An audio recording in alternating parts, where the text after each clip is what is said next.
teman-teman, assalamualaikum. Di video ini Podian mau berbagi resep minuman, yaitu es timun selasih yang dipadukan dengan irisan jeruk lemon yang pastinya rasanya segar dan sehat.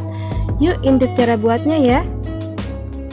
Nah, di sini Podian mau masukkan beberapa potongan es batu ya teman-teman.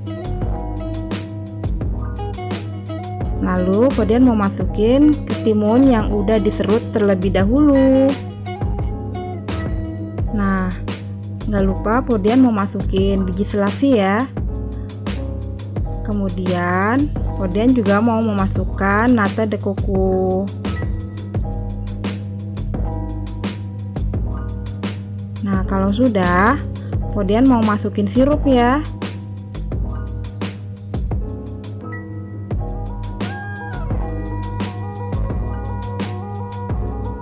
Nggak lupa di sini kita kasih irisan jeruk lemon biar rasanya jadi lebih segar.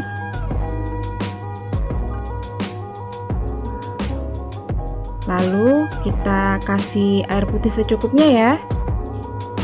Nah, kalau sudah begini kita aduk-aduk deh. Nah, es timun selasih jeruk lemon sudah bisa kita nikmatin deh. Oh iya teman-teman, jangan lupa ya di subscribe, like, dan komennya ya teman-teman, agar bisa mengikuti video-video Podian berikutnya. Assalamualaikum warahmatullahi wabarakatuh.